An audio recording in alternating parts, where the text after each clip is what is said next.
माझ्या राजकारणासाठी मी शहराचं वाटोळं करणार नाही.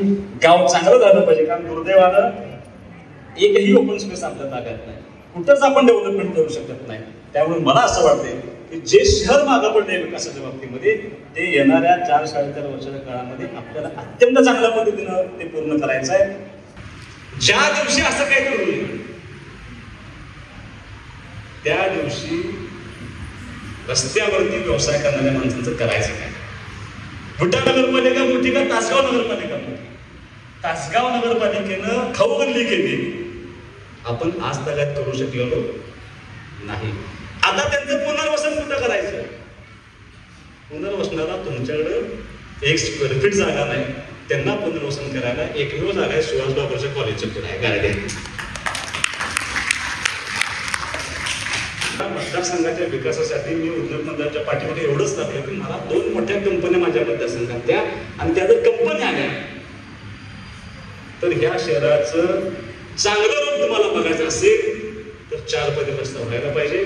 शिवसाहेब प्रचंड काम तुमच्या पाठीमागे आहे, त्यांचं पुनर्वसन करणं असेल, तुम्हाला पार्किंगची व्यवस्था करणं असेल, ह्या सगळ्यासाठी लोकप्रतिनिधी या नात्यानं सुहास बाबर तुमच्या पाठीमागं प्रशासनाच्या पाठीमागं ताकदीनं उभा आहे. पण आपल्याला हे शिवधनुष्य पेलावं लागेल, वाईटपणा घ्यावं लागेल. मी विधानसभेच्या भाषणात सांगितलं होतं की मला वाईटपणा आला तरी चालेल, पण हे शहर चांगलं होण्यासाठी जे जे करणं आवश्यक आहे ते सगळं करण्याची भूमिका घेऊन मी राजकारण करतोय.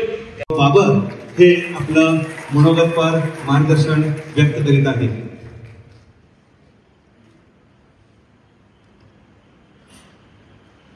विधानसभेच्या निवडणुकीच्या नंतर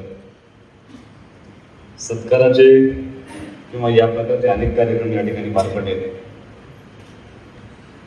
पण माझ्या आमदारकीच्या राजकीय कार्यक्रमामधला सगळ्यात चांगला सत्कार कुठला असेल तर आज त्यांचा सत्कार माझ्या हस्ते होतो.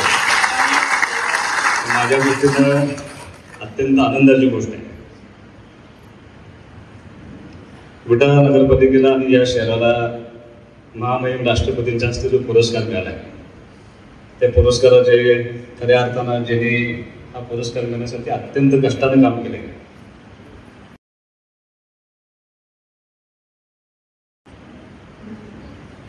त्यांच्या सत्काराच्या कार्यक्रमासाठी या ठिकाणी उपस्थित ज्यांनी आता आपलं मनोगत व्यक्त केलं ते आपल्या विभागाचे प्रांताधिकारी आदरणीय डॉक्टर बांदल साहेब, व्यासपीठावरती उपस्थित जिल्हा मध्यवर्ती सहकारी बँकेचे संचालक आदरणीय अमोल दादा, आपल्या नगरपालिकेचे सीओ आदरणीय विक्रम पाटील साहेब, या शहराचे नेते आणि माझे मार्गदर्शक आदरणीय कृष्णा तांबा, माजी नगरसेवक आदरणीय अमर भैया, व्यासपीठावरती उपस्थित आमचे ज्येष्ठ मार्गदर्शक आदरणीय उत्तम बापू, आदरणीय अमर भैया शुभे, आदरणीय धर्मेश भैया, संजय मेहरबान, हरगुडे काका. एका व्यक्तीचं नाव घ्यायला पाहिजे, रिटायर झाले पण आरोग्य निरीक्षक आदरणीय शितोळे साहेब. माझी फार इच्छा होती तुम्ही वर बसायला, मला दोन्ही अधिकारी म्हणजे असं का आता ते असं का ते फक्त आम्हाला विट्टीकरणच माहिती आहे तुम्ही वर का बसायचंय.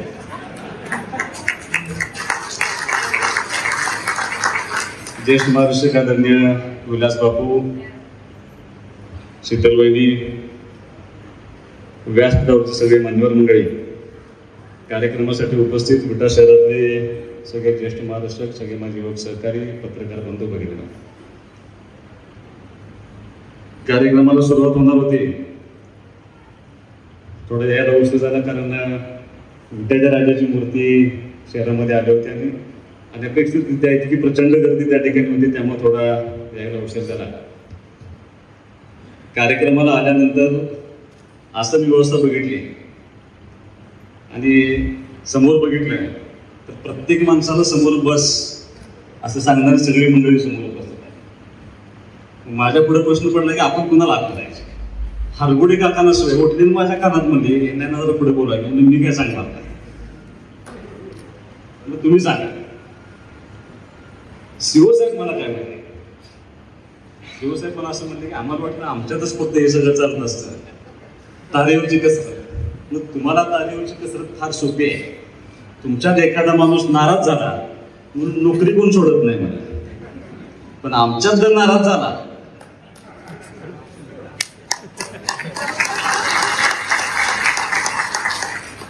तर फक्त पार्टी सोडत नाही साहेब.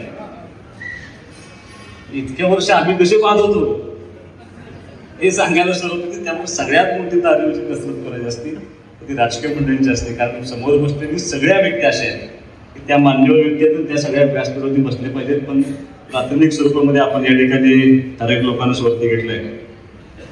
मला अत्यंत आनंद होतोय ज्या दिवशी शिवूर साहेबांचा मला फोन आला की भैया ज्या स्पर्धेमध्ये आपण लीगमध्ये उतरलो होतो त्या लीगमध्ये आपला नंबर आलाय. माझ्या दृष्टीनं माझ्या या 6 महिन्यातलं सगळ्यात मोठं पारितोषिक कुठलं असेल तरी पारितोषिक तुमच्या सर्वांच्या वतीनं मला मिळाले. त्याबद्दल तुमच्या सर्वांचा मनापासून एक व्यक्तीचं नाव घ्यायला पाहिजे. मी मगाशी नाव घेतलेलं नाही. कदाचित परत असं कोण म्हणायला होतं की ग्रामीण भागातला व्यक्ती आहे कशाला नाव घ्या, तुमचं नाव घेतलेलं. त्याला कारण असं आहे की खऱ्या अर्थानं या मतदारसंघातल्या या सगळ्या गावांना या स्वच्छतेला म्हणजे खरी कल्पना ही माननीय पंतप्रधान नरेंद्र मोदी साहेबांची कल्पना आहे. फार मोठं कौतुक आहे की एक संदेश त्यांचा आला स्वच्छतेचा आणि 10 वर्षापूर्वी दिलेला संदेश आज बघता बघता आपल्या रोजच्या आयुष्यामध्ये सवयीमध्ये इतका रुजला गेलाय की कल्पनेच्या पलीकडे. म्हणजे मी साहेबांनी त्यांनी सांगितलं भाषणामध्ये की उलट्यातल्या लोकांना सवय लागली. मी म्हटलं खरं आहे, मला सगळ्यात जास्त चॉकलेट खायची सवय आहे. कॅडबरी माझ्यावर कोणच खात असेल. म्हणून पहिली सवय कशी होती, गाडीत खायचं की काच खालीवर कागद हायवेवर फेकून द्यायचं. आता कधीच फेकायचं. आता विधान भवनमध्ये घेऊन चॉकलेट खाल्लं तरी मी खिशात कागद ठेवतो. ही सवय लागून गेली. एवढा प्रचंड सवयी म्हणजे 10 वर्षापूर्वी 14 साली मांडलेला एक विचार आणि तो विचार आज भारतामधल्या सगळ्या माणसांच्या मनामध्ये इतका प्रचंड रुजलाय आणि चांगलं दृश्य त्याचा परिणाम आपण आज सगळे एकत्र बघतोय. सुशांत देवकरांचं कौतुक केलं पाहिजे. किती साली सुरुवात केली तुम्ही? 2003 साली ज्या वेळेला महाराष्ट्र राज्य शासनानं अशा स्पर्धा ग्रामपंचायतीसाठी सुरू केल्या होत्या त्यावेळेला सांगोले हे निर्मल ग्राम होणारं महाराष्ट्रातलं पहिलं गाव होतं. त्याचं काम तर सुशांत भाऊंनी केलं होतं. आणि मी हे तुम्हाला का सांगतोय साहेब, स्पर्धेमध्ये भाग घेणं आणि त्या स्पर्धेमध्ये पंचायत राज व्यवस्थेच्या बॉडीचा पहिला नंबर आणणं ही सुरुवात तुमच्यापासून सुरुवात आहे. मुळी वकील साहेब पंचायत समितीला सभापती होते त्यावेळेला यशवंत पंचायत राज अभियानमध्ये आमच्या पंचायत समितीचा राज्यात 2रा नंबर आला होता. आणि मी ज्यावेळेला उपसभापती म्हणून त्या पंचायत समितीमध्ये निवडून गेलो, आमची अधिकाऱ्यांची पहिली जेव्हा बैठक झाली होती त्या बैठकीमध्ये त्या हॉलमध्ये मुळीक बापूंचा असा फोटो होता. कसला फोटो आहे तर त्यांनी मला सांगितलं की पंचायत राज व्यवस्थेमध्ये राज्यात 2रा नंबर आपला आला होता आणि त्याचं बक्षीस घेतानाचा त्यांचा बापूंचा फोटो. मी 5 मिनिटं त्या फोटोला बोलत होतो. माझी एक इच्छा आहे त्यावेळेला व्हिडिओ म्हणजे काय माझी अशी इच्छा आहे, मला 2 नंबर काय चालत नाही, कशातच चालत नाही. कामात चालत नाही, व्यवसायात चालत नाही, राजकारणात चालत नाही. मला इथं माझा फोटो पाहिजे पण तो 1 नंबरचा पाहिजे. किती अपेक्षा व्यक्त केली होती आणि ज्या दिवशी अपेक्षा व्यक्त केली होती त्या दिवशी खानापूर तालुक्याला 186 टँकर पिण्याचे चालू होते, पिण्याच्या पाण्याची. काय अधिकाऱ्यांची मानसिकता नव्हती. काय अधिकारी हसले म्हणते पहिल्यांदा निवडून आलाय त्याचा ह्याला बोलायला, असे काही मानसिकतेतले अधिकारी होते. मी 6 महिने जाऊन गेले आणि 6 महिन्यानंतर जिल्हा परिषदनं स्पर्धा डिक्लेअर केल्या, क्रीडा स्पर्धा डिक्लेअर केल्या जिल्हा परिषद. मी सगळ्या अधिकाऱ्यांची बैठक घेतली आणि सगळ्या अधिकाऱ्यांना म्हटलं यापूर्वी आपण स्पर्धेमध्ये भाग घेतला होता का, तर रोज स्पर्धेमध्ये भाग घेतला होता, किती आपल्याला बक्षीस मिळतं, 1च बक्षीस मिळतं. आमचा इम्रान म्हणून एक शिक्षक आहे लेकराचा, तो रनिंग खूप चांगली करतो, त्याला जेवढं बक्षीस मिळतं संपला. मी म्हणलं यावेळेला उतरायचं का स्पर्धेमध्ये, तर म्हणजे उतरायचं, तर म्हणजे एका आठवड्यात उतरायचं. म्हणजे काय जनरल चॅम्पियनशिप घ्यायची. परत तसंच काही लोक हसले. मी नियम बदलला, 9 वाजता सकाळी पंचायत समितीला कारभाराला सुरुवात केली आणि 3 वाजता सुट्टी. 3 वाजता घरी जायचं नाही. 3 ते 6 बळवंत कॉलेजवरती आम्ही प्रॅक्टिस करायचो. ती प्रॅक्टिस आम्ही स्वतः घ्यायचो पण मी टीम सिलेक्ट करायचो, महिलांची वेगळी पुरुषांची वेगळी. आणि जेवढे क्रीडा स्पर्धा होत्या, जेवढे प्रकार होते त्या सगळ्यामध्ये भाग घेतला. ज्यांना टेबल टेनिसची बॅट माहीत नव्हती अशा महिलांना आम्ही टेबल टेनिससाठी कोच बोलून टेबल टेनिस शिकवलं. त्यांनी बॅडमिंटन खेळलं होते त्यांना बॅडमिंटन शिकवलं. वजनं कमी करायला होती काय काय अधिकाऱ्यांना, कुस्तीसाठी, खो खोसाठी, व्हॉलीबॉलसाठी, आणि असं पूर्ण प्रिपरेशन करून आम्ही त्या स्पर्धेला गेलो. मी 6 दिवस सकाळी 7ला तिथं जायचो स्पर्धेला, रात्री 8ला सगळ्यांना येऊन परत यायचो. भांडणं झाली, कुणाचं काय झालं सगळं मी बघायचो आणि मार्किंग रोजच्यारोज आम्ही लिहून ठेवायचो. आज एवढे मार्क्स पडले, कारण त्यावेळेला कसं होतं मी परत मुख्यालयात काम केले, मुख्यालयाचा नंबर आला पाहिजे अशी व्यवस्था एक करत असतो. त्याला ते उत्तर देत देत आम्ही ती स्पर्धा पार पडली आणि त्या वर्षी पहिल्यांदा खानापूर पंचायत समितीला जनरल चॅम्पियनशिप मिळाली. तुम्हाला काय सांगतोय, आपण कशात तरी नंबर मिळवू शकतो हा आत्मविश्वास ज्याला त्या अधिकाऱ्यांना आला त्यावेळेला माझी दुसऱ्या दिवशीपासूनची सुरुवात झाली आणि यशवंत पंचायत राजला या अभियानामध्ये उतरायचं, ज्या अभियानामध्ये तुमच्या पंचायत समितीचा अख्खा कारभार तपासला जातो, त्याच्यामध्ये राज्यात पहिलं यायचं या हेतून आम्ही त्याला सुरुवात केली. 1 मार्क, 1 फाईल आणि 2 अधिकारी असे नेमून दिले. त्या मार्क्सचं काम जोपर्यंत संपत नाही तोपर्यंत त्यांनी स्वस्त बसायला नाही. असा पायंडा आम्ही पडला, रात्रंदिवस आम्ही काम करत गेलो. प्रचंड मोठा संघर्ष झाला. शेवटी राजकारणाचा मोठा भाग असतो, आज इथं सांगायला हरकत नाही. माझ्या आपल्या पंचायत समितीबरोबर म्हणजे जिल्ह्यात पहिले आणि विभागात पहिले आणि राज्याला गेल्यानंतर आमच्या बरोबर स्पर्धेला होती मुळशी. आता मुळशी पंचायत समिती आल्यानंतर माझ्या अंगावरती जरा बहुतेक काहीतरी घोटाळा होणार, कारण मुळशीवरती प्रभाव आहे माननीय शरद पवार साहेबांचा प्रभाव. आणि तिथं नवासासाठी त्यांनी सगळं स्थापन केलं होतं, ते मुळशीच्या अंडर होत होतं. मला जरा शंका आली, काही अधिकाऱ्यांचे मला फोन आले की तुम्हाला ग्रामविकास मंत्र्यांना भेटावं लागलं, थोडंसं मार्किंगमध्ये तुम्हाला घोटाळा दिला असं मला वाटतं. मी पाहुण्याकडून सडक तेवढा पंकजाताई म्हणजे ग्रामविकास मंत्री त्यांना भेटलो. म्हणजे ताई माझी तुम्हाला विनंती आहे की तुम्ही फक्त पासलेटी करू नका, कुठल्या अधिकाऱ्याला करून देऊ नका, ज्याचे जसे मार्क आहेत तसे मार्क्स फक्त त्यांना द्यायला हवा. तुम्हाला माझी विनंती, त्यांनी ती मान्य केली तरी सुद्धा काहीतरी करायचा प्रयत्न झाला. अर्ध्या मार्काने खानापूर पंचायत समिती राज्यात पहिली आहे. आणि आज 2012 साली ज्या पंचायत समितीनं पहिल्यांदा जनरल चॅम्पियनशिप मिळाली होती, 2025 पर्यंत सलग 13 वर्ष खानापूर पंचायत समिती जनरल चॅम्पियनशिप मिळवली. आता सुद्धा प्रशासक बसलाय, पण आत्ताच्या व्हिडिओनी त्या पंचायत समितीला राज्यात पहिल्यासाठी त्यांचा आता जिल्ह्यात पहिला, विभागात सुद्धा पहिला आणि ते राज्याच्या स्पर्धेला उतरले. मला सांगण्याचा उद्देश आहे की ही मानसिकता अध्यक्ष आपल्या या मतदारसंघातल्या सामान्य माणसाचे तयार व्हायला लागले. आणि मला असं वाटतं की त्याचाच शेजाऱ्याला वाण नाही तर 2 लागतो. लक्षात, मी काय कोणाचं श्रेय काढून घेणार नाही. त्याच्या आधी त्याचा पहिला नंबर आला होता, पण त्या स्पर्धेची सवय लावायची जबाबदारी आम्ही पूर्ण केली. आणि आज आपलं शहर हे स्पर्धेमध्ये फक्त नावाला पहिला आलेलं नाही. मला असं वाटतं गेल्या 5-10 वर्षामध्ये खूप चांगल्या पद्धतीने शहराने प्रगती केली आणि प्रगती करत असताना स्वच्छतेच्या बाबतीत आपण सुदैवानं 1 नंबरला राहतोय. आणि त्याचं सगळ्यात मोठं श्रेय कुणाला द्यायचं असेल तर या प्रशासकीय अधिकाऱ्यांना पहिल्यांदा श्रेय दिलं पाहिजे. आणि दुसरं कुणाला असेल जे काम करतात त्या माणसांना आपण या गोष्टीचं श्रेय दिलं पाहिजे. हे सगळं श्रेय त्या समोर बसलेल्या सगळ्या कर्मचाऱ्यांचं आहे. मी 2 नावं फक्त लिहून घेतले, मला काय सगळ्यांचं नाव असं माहित नाही. शालन गजानन पवार आहेत का ते?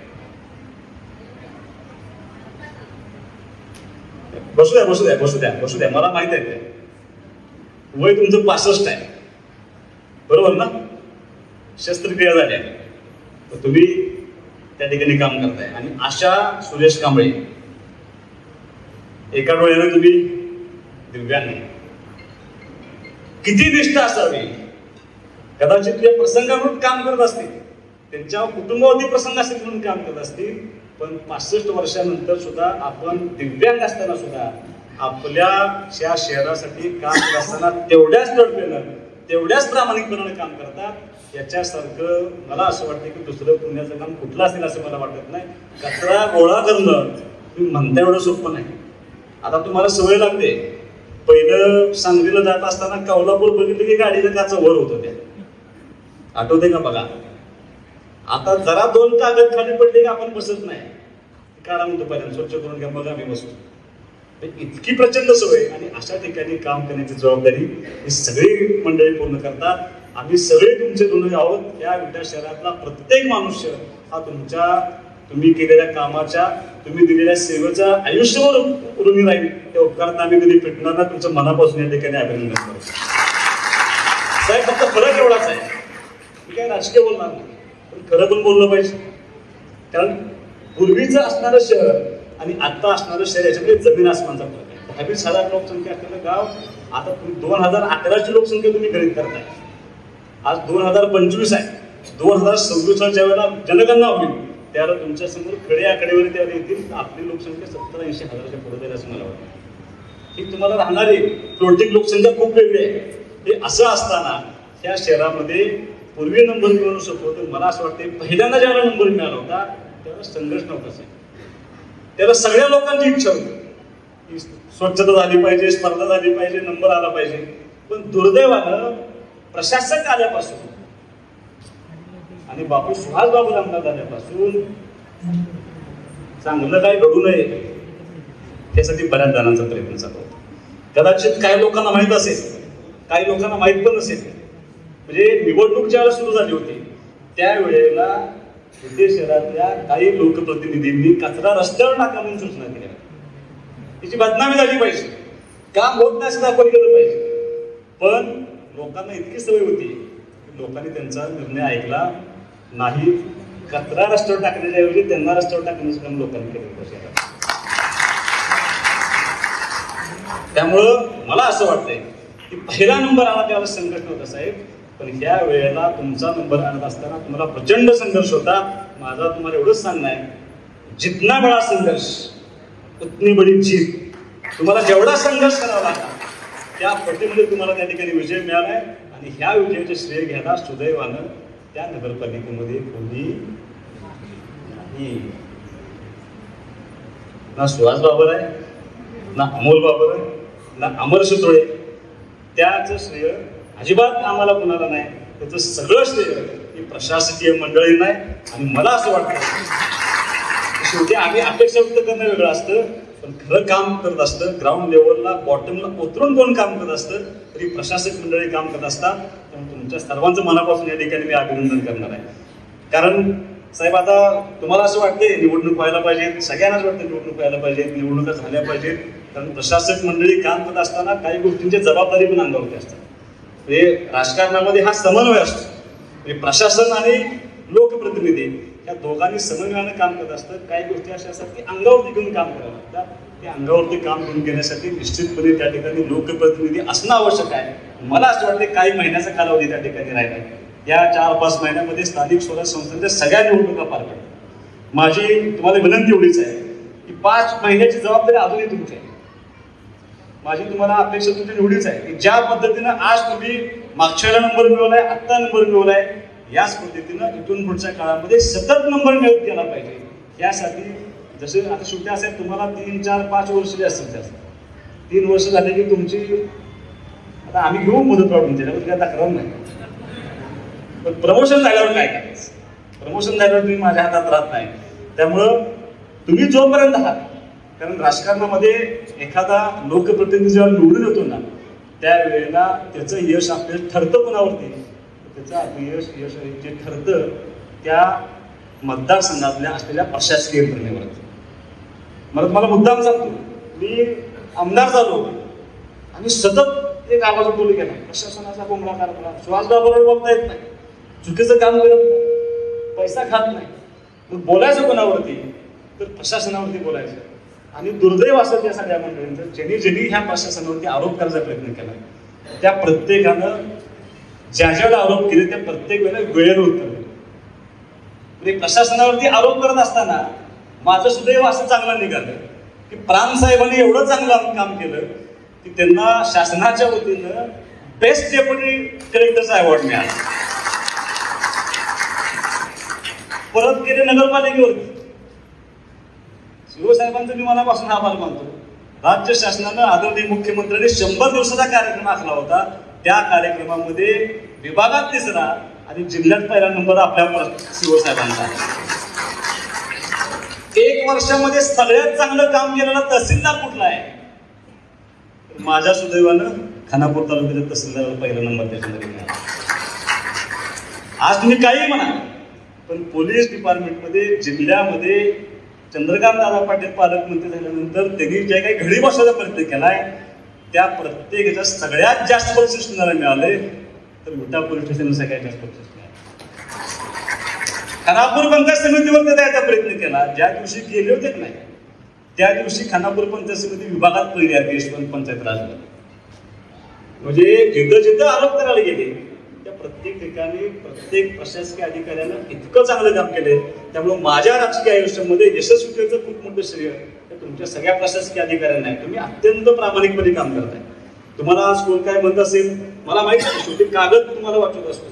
त्यामुळे तुम्ही केलेलं काम ते लोकांसाठी समर्पित भावनेनं काम करताय. तुमच्या सर्वांच्या ठिकाणी मनापासून आभार मानेन. फक्त अपेक्षा एवढीच आहे की तुम्हाला आज प्रशासकीय काम तुमच्याकडे आहे. तुम्ही नगरपालिकेत सीओ म्हणून काम करताय. काही अपेक्षा लोकप्रतिनिधी या नात्यानं व्यक्त करणं खूप आवश्यक आहे. सगळंच गोड बोललो मी अनेक भाषणांमध्ये सांगितलं. आज आपण ह्या शहरामध्ये रस्त्यांच्या कामासाठी जवळपास 150-200 कोटीचा निधी आणला होता.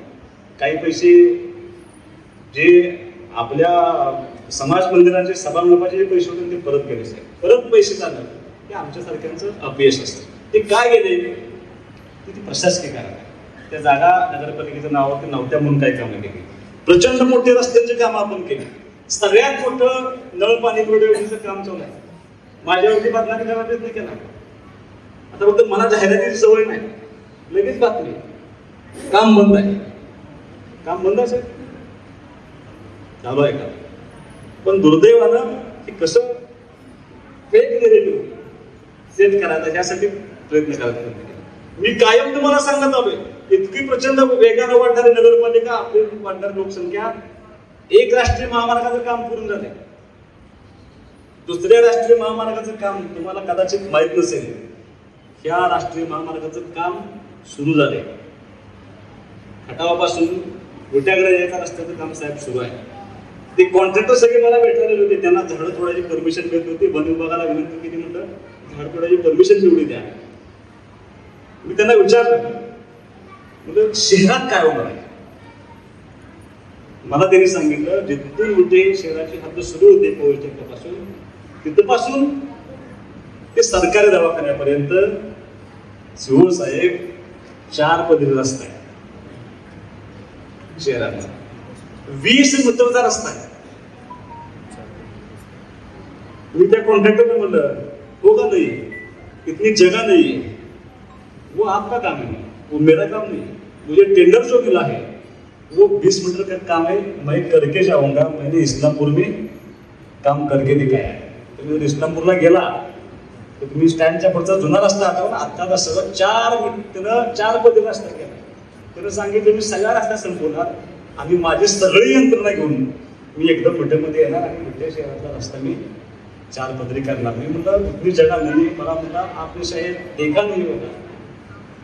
त्यानं मला सांगितलं की सिद्धार्थ हॉस्पिटलचं कंपाऊंड आणि टेलिफोन एक्सचेंजचं कंपाऊंड हे जर मोजलं तर 20 मीटर रास्ता बसतो. मी म्हटलं उतनी जगह नहीं है. नहीं शायद आपने देखी नहीं. म्हटला उतनी जगह है. मला म्हटलं आपने गाड़ी बिठाई वहां पे. मतलब गाड़ी मैंने नहीं बिठाई.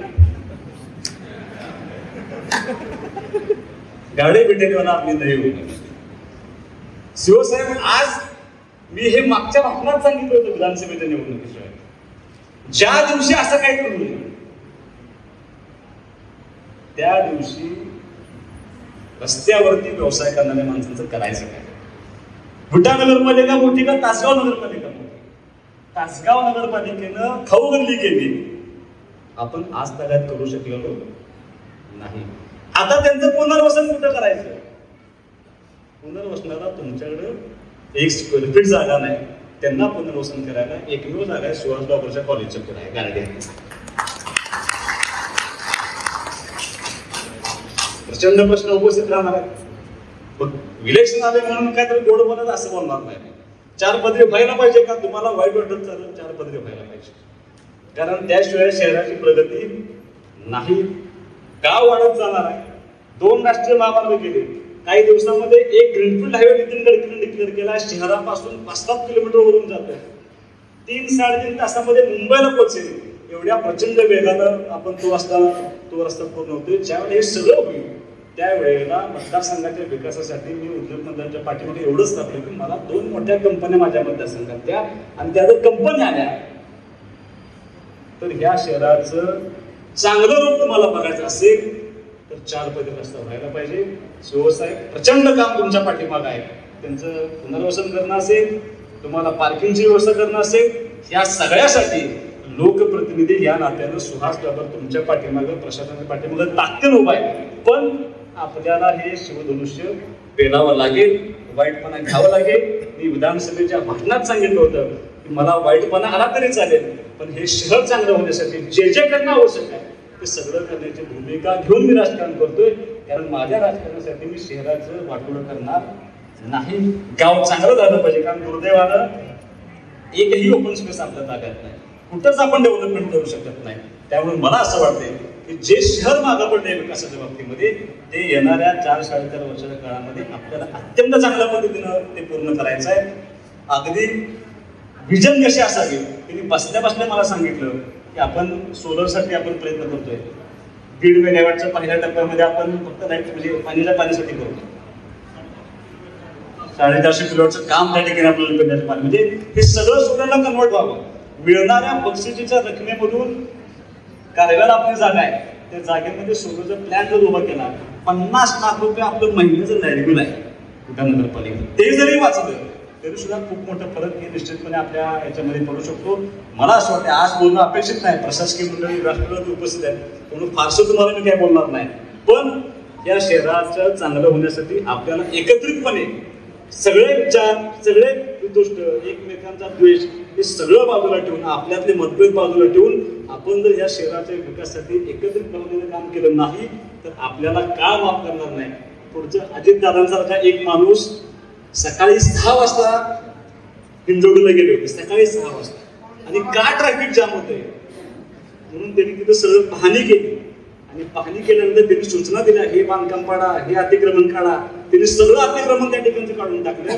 ज्यावेळेला सरपंच आले विरोध करायला, त्यांच्या पार्टीचे सरपंच होते, मला माहिती नाही, पण त्यांनी स्पष्ट सांगितलं तुमच्या वागण्यामुळं या पुणे शहरातल्या सगळ्या कंपन्या हैदराबादला आणि बेंगलोरला चाललेत, त्याचा गंभीर परिणाम पुण्याला भोगायला लागेल.